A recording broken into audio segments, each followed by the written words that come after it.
అవసరమైనప్పుడు. అవసరం లేనప్పుడు అన్నిటికీ మనం ముందుకెళ్ళి చేయాల్సిన అవసరం లేదు. మళ్ళీ డిస్టర్బ్ చేయాల్సిన పని. అది అనవసరమైన డిస్టర్బెన్స్ తప్ప మనం దూరి. సో మళ్ళీ ఒకసారి వెనకాల అంటే అదే మనం స్టూడెంట్ నెంబర్ 1 నుంచి మాట్లాడుకుంటే మీరు తారక్ అంత close friends. So Janata garage దాకా దాదాపు చాలా సినిమాల్లో మీరు మంచి మంచి పాత్రలు మన సినిమాల్లో చేశారు కదా. ఇప్పుడు తను ఎట్లా ఉన్నా అంటే మీరు గమనిస్తూ ఉండుంటారు ప్రజెంట్ సినారియోలో అంటే రాజకీయాల్లోకి తనను లాగటం. చంద్రబాబు నాయుడు గారు జైల్లో ఉంటే తను ఇంతవరకు స్పందించలేదని చెప్పేసి ఆ పార్టీ వాళ్ళు అతని మీద ఇచ్చేయటం. దీన్ని మీకు చూస్తామంటే being a friend of Tarak మీకు ఏమనిపిస్తా ఉంది? ఏమనిపించడం అంటే స్పందించాలా, తనకు అసలు ఆ ఇంట్రెస్ట్ ఉందా, పాలిటిక్స్ రావాలని ఇంట్రెస్ట్ ఉందా? సార్ ఇంట్రెస్ట్ ఉన్న రోజున అతనే చెప్తాడు, ఏది వెల్ అహెడ్ చెప్తాడు. గతంలో అంటే ఒక 9 ఏళ్ల క్రితం అంటే లాస్ట్ టైం అంత ముందు తను ప్రచారం కూడా చేసాడు కాబట్టి న్యాచురల్గా తెలుగుదేశం పార్టీ అంటే ఇంక్లినేషన్ ఉండడం అవన్నీ అందరికీ తెలిసిందే. ప్రచారం చేశాడు, చక్కగా మాట్లాడాడు, అందరూ ఉర్రూతలోగించాడు. అందరికీ అసలు సమ్మోహనం అంటే కొన్ని లక్షల మంది ఉన్నా కానీ అలా అతని స్పీచ్కి నివ్వరపోయి చూశారు. సో ఇవన్నీ ఇంట్రెస్ట్ డెఫినెట్గా ఉండకుండా ఎలా ఉంటుంది కానీ ఇప్పుడు ఉండకపోవచ్చు, ఇంకో 5 ఏళ్ల తర్వాత ఉండొచ్చు. ప్రజెంట్ తన ఫోకస్ అంతా కెరీర్ మీద. అంతే కదా, మరి ఎట్లా అండి, సినిమాలు చేయాలి కదా. కానీ దీన్ని ఎలా చూస్తారు? దీన్ని అతని మీద ఒక నెగటివిటీని బాగా ప్రచారం చేస్తున్నారు. నాకు దాని మీద పెద్ద ఐడియా లేదండి. అంటే అది అందరూ నిజంగా నెగిటివ్ గా ఫీల్ అవుతున్నారా, లేకపోతే ఒక సెట్ ఆఫ్ పీపుల్ కూర్చొని నెగిటివ్ కామెంట్స్ పెట్టిస్తున్నారా అన్నది నాకు కరెక్ట్ గా తెలియట్లేదు. సోషల్ మీడియా అదే అంటున్నా అది ఇంత జరుగుతున్నా ఇంత నెగిటివ్ అతని మీద ప్రచారంలోకి వస్తున్నా కానీ స్పందించట్లేదే. తను ఇది కూడా మళ్ళీ చేస్తున్నారు. సో అతను ఏంటి, ఎందుకు కామ్గా ఉంటున్నాడు అనేది ఒక ప్రశ్నలాగా తయారై, అది నాకు కరెక్ట్ గా డీటెయిల్స్ తెలియదు. మీరు ఆయనకి స్నేహితుడు కాబట్టి కరెక్ట్ అనుకుంటూ ఉంటారా తెలియదు. అంటే కరెక్ట్ కళ్యాణ్ రామ్ కూడా, వాళ్ళ అన్నయ్య కళ్యాణ్ రామ్ కూడా దాని మీద ఎంతో స్పందించాలి, ఇద్దరు అన్నదమ్ములు ఇద్దరు కూడా. అందుకే చెప్తున్నాను, నాకు డీటెయిల్స్ కరెక్ట్ తెలియనప్పుడు ఏంటి అనేది స్పందించలేదు. అదే ఇప్పుడు ఒకవేళ నాకు తారక్ నుంచో కళ్యాణ్ రామ్ గారి నుంచో ఏమైనా మాటలు తెలిసి దాని మీద స్పందించవచ్చు. తెలియదు కాబట్టి నేను స్పందించడం కరెక్ట్ కాదు. నాకు తెలియదు, కలవలేదు అంతే. కలవకపోవడం వల్లే, కలిసి ఉంటే బహుశా ఎక్కడైనా మాటల్లో ఉండుంటే అది కూడా అప్పుడు కూడా చెప్తాడు, వద్దు మనం ఏం స్పందించొద్దు, లేదు స్పందించవచ్చు అనుకుంటే స్పందిస్తా. నాకు ఫ్రెండ్గా యాజ్ అ ఫ్రెండ్గా చెప్తే yes it's from horse's mouth అని అనుకుంటారు కాబట్టి అవకాశం ఉంది. బట్ నాకు తెలియదు కాబట్టి స్పందించట్లేదు. అదే అయితే చాలా మంది ఏంటంటే స్పందించాల్సిన అవసరం ఉంది దీంట్లో అనేది. ఆయన ఉంటారుగా తను సపోర్ట్ చేసేవాళ్ళు, వాళ్ళ అభిమానులు కానివ్వండి, ఎన్టీఆర్ అభిమానులు కానివ్వండి. మొన్న బాలకృష్ణ గారు మాట్లాడేటప్పుడు కూడా ప్రెస్ మీట్లో అప్పుడు అడిగారు, రిపోర్టర్ అడిగితే జూనియర్ ఎన్టీఆర్ గారు ఇంతవరకు స్పందించుకోవడం అంటే ఐ డోంట్ కేర్ అన్నారు కదా. ఇది తెలుసు కదా, నాకు నిజంగా తెలియదు. ఐ డోంట్ కేర్ అన్న బాలయ్య.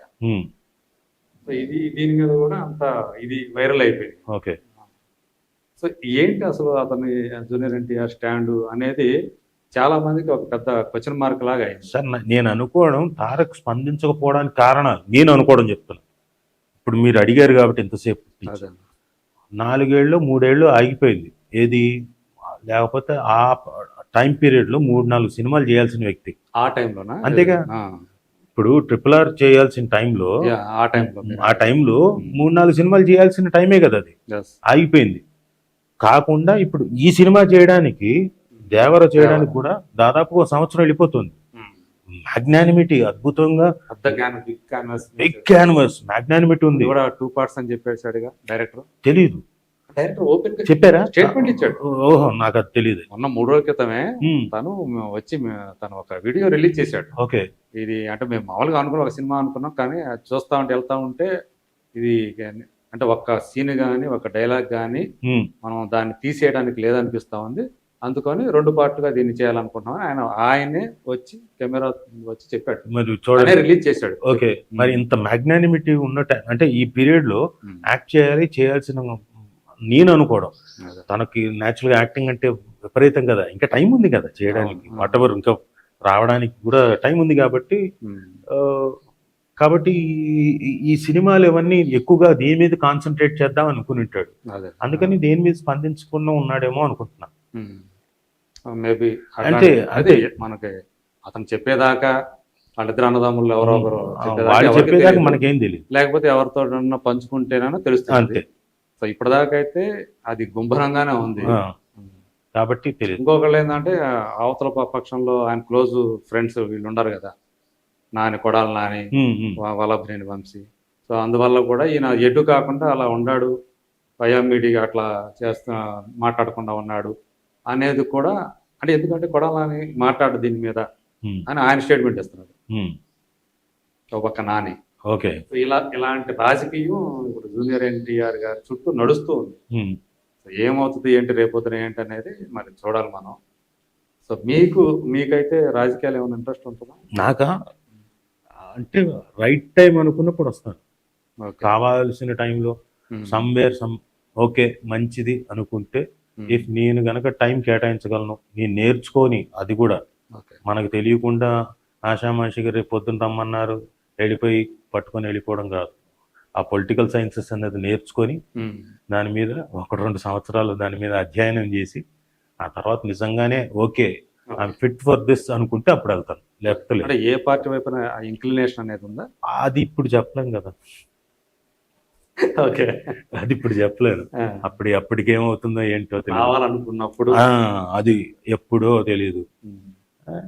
ఇట్ ఆల్ డిపెండ్స్ అండి. ఎందుకంటే సినారియో రోజు రోజుకి ఇండియాలో మారిపోతుంది. ఆ పార్టీ ఈ పార్టీ ఇంకోటి తిట్టుకోవడాలు అన్నది బాగా పెరిగిపోయింది.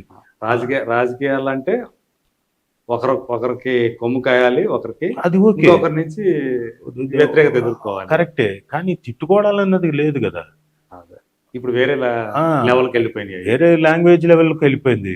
అంటే సో ఐ డోంట్ నో ఈ సినారియో అన్నాడు. ఇప్పుడు సరిగ్గా గుర్తు చేశారు. రోజా ఇష్యూ నడుస్తా ఉంది ప్రజెంట్. బండారు సత్యనారాయణ అన్నారని సీడీలు ఏవో ఉండే తన దగ్గర, ఫిలింలు ఏవో బూతు ఫిలింలు ఉన్నాయని, రోజా ఆయన సపోర్ట్గా ఖుష్బు, రాధిక, తర్వాత కవిత గారు, ఇట్లాంటి వాళ్ళందరూ కూడా వచ్చి ఆమెకు సపోర్ట్గా, అంటే ఇక ఒక స్త్రీ అంటే ఇట్లా చులకనగా మాట్లాడతారా? రాధిక అయితే ఒక స్టెప్ ముందుకేసి మీరు బయటకు వెళ్తే మీ ఇంట్లో ఏం జరుగుతుందో మీకు తెలుసా అని చెప్పేసి కూడా ఆమె మాట్లాడేసింది. రాధిక బండారు సత్యనారాయణ ఉద్దేశించి. తిట్టుకునే కల్చర్ తగ్గినప్పుడు రావచ్చు నేను, లేకపోతే ఇంట్లో కూర్చోవచ్చు.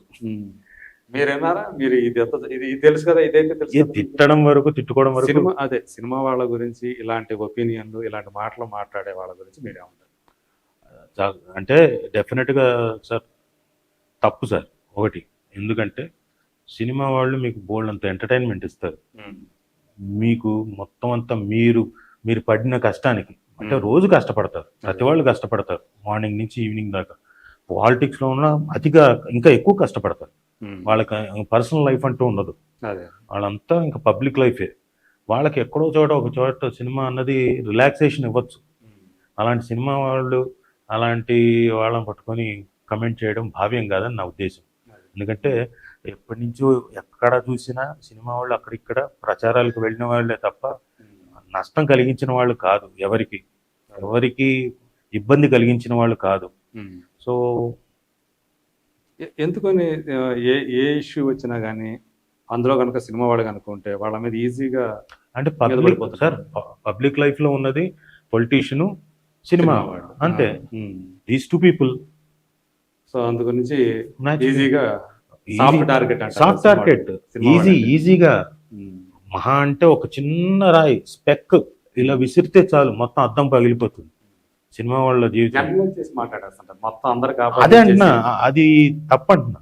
అన్ని రంగాల్లో ప్రతి దాంట్లో మంచి చెడు రెండో ఉంటాయి ఖచ్చితంగా. ఏదైనా చెడు ఒకటి బయటపడిన ఇన్సిడెంట్ మొత్తం సినిమా మొత్తానికి తెలుగు చిత్రసీమ ఇదైపోతుంది, అదైపోతుంది. లేటెస్ట్ గా నవదీప్ ఇష్యూ చూసుకున్నా గానీ అతనికి తెలుసు కదా, మనం మొన్న వీళ్ళు పోలీసులు మళ్ళీ పిలిచారు, లేటెస్ట్ గా ఈడీ వాళ్ళు నోటీసులు పంపించారు ఎన్ఫోర్స్మెంట్ డైరెక్టర్ ఈ రోజా. ఎస్, ఒక ఉంది ఓకే, తను సినిమా యాక్టర్, ఉమ్. కానీ మొత్తాన్ని టాలీవుడ్ అది సహజంగా హాలీవుడ్ లో జరిగేది. సంచలనం. ఉమ్. అంటే మీరు సినిమా మొత్తాన్ని అదే మీరు కూడా క్యూబ్ టీవీ వారు కూడా అలాగే ముందు హెడ్డింగ్స్ కూడా మీరు కూడా అలా పెడతారు కదా సార్. ఏ మాటకి ఆ మాట చెప్పి మాట్లాడుకుందాం. లోపల కంటెంట్ వేరు. అదే సినిమా నటుడు కాబట్టి అదే అంటున్నా. అది నిజమేనే. అంటే ఇప్పుడు మన మొత్తం ఇక్కడ ఏంటంటే మనది ఒక చోట ఉన్న ప్రపంచం కదా, ఉమ్. విస్తరించి మొత్తం అంతా ఉండేది కాదు. ఉమ్. కాబట్టి అందరూ ఇక్కడి నుంచి మాట్లాడుకుంటూ ఉంటారు, అరే మనోడు అవును.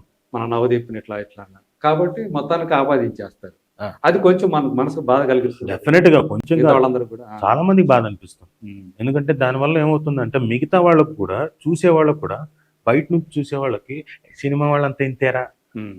సినిమా వాళ్ళకి పిల్లల్ని ఇవ్వడమే కష్టం, ఆ తర్వాత ఇలాంటివి ఏమైనా వచ్చాయంటే సినిమా వాళ్ళంతా ఇంతేరా, సినిమా వాళ్ళంతా వీళ్ళు అదొక లేబుల్ అన్ని ఇక్కడ అంటించేస్తారు. అన్ని చెడు అంతా ఇక్కడే ఉన్నట్టుగా మీరు అంటే లేబుల్ అంటే అతికిచ్చేస్తుంటారు. ఖచ్చితంగా ఉమ్. మొహం మీద అంటించేస్తారు, మూతికి అంటించేస్తారు, మీసాలు తీసేసి ఉమ్. ఇంక ఎట్టు కావాలంటే అటు మార్ఫ్ చేసి తలకాయలు తీసి ఇంకో తానికి పెట్టేస్తారు. Um. We are very soft target. ఎన్ని రకాలుగా మార్ఫ్ చేస్తారు, వాయిస్లు మిమిక్ చేసి పెట్టేస్తారు. అసలు మనమే ఆశ్చర్యపోవాలి, మనం ఎప్పుడు మాట్లాడాము, ఏంటిది ఫోటో ఎప్పుడు దిగాము రా బాబు, ఇదే డౌట్ మనకే వస్తుంది. అవును. ఇదేంటి మనం ఏమైనా పొరపాటున ఆ రోజున ఇప్పుడు మార్పింగ్లు ఇవన్నీ పోయినాయి. ఇప్పుడు ఆర్టిఫిషియల్ ఇంటెలిజెన్స్ వచ్చింది, ఏ ఆ, మనుషుల్ని మార్చేస్తున్నారు. ఇప్పుడు తమన్నా కావాలా సాంగ్ స్టెప్ వేస్తే ఆ, సిమ్రాన్ వేసినట్టుగా ఆమె ప్లేస్ లో సిమ్రాన్ ఫేస్ పెట్టేశారు, అచ్చం సిమ్రాన్ చేసినట్టే ఉంది. ఓ సో ఇప్పుడు మనుషుల్ని మార్చేయటం అనేది చాలా చాలా ఈజీ. అదే అంటున్నా. ఇంకో సంగతి చెప్పనా, ఉమ్. ఇప్పుడు వైరల్ అవుతుంది ఒకటి, ప్రభాస్ అనుష్క ఆ, ఇద్దరు చూశారు, ఒళ్ళో ఒక బావుని పెట్టుకొని చూశారు, ఆ ఫోటో చూశారు. ఇదంతా ఏ మహిమ, ఆర్టిఫిషియల్ ఇంటెలిజెన్స్ ఫీడ్ చేస్తారు అందులోకి అలా. అంతే, వేరే ఎవరితో ఉంటది అది, ఫేస్ మార్చేస్తారు అంతే. ఓకే, వాళ్ళు వీళ్ళే అంటే అతికించినట్టు కూడా ఉండదు, అదే న్యాచురల్ గా కనిపిస్తుంది మనకి. ఇంకా చూసే జనాలు ఏమనుకుంటారు, వాళ్ళకి అంతగా తెలియదు కదా, బాగా తెలిసిన వాళ్ళకి ఇది కాదులే అనుకుంటారు, ఏం కాదులే అని. చూసే వాళ్ళు ఏమనుకుంటారు, రే అంతే రోయ్ మనం అనుకున్నాం కదా ఆ రోజున, నేను అవును. చెప్పానా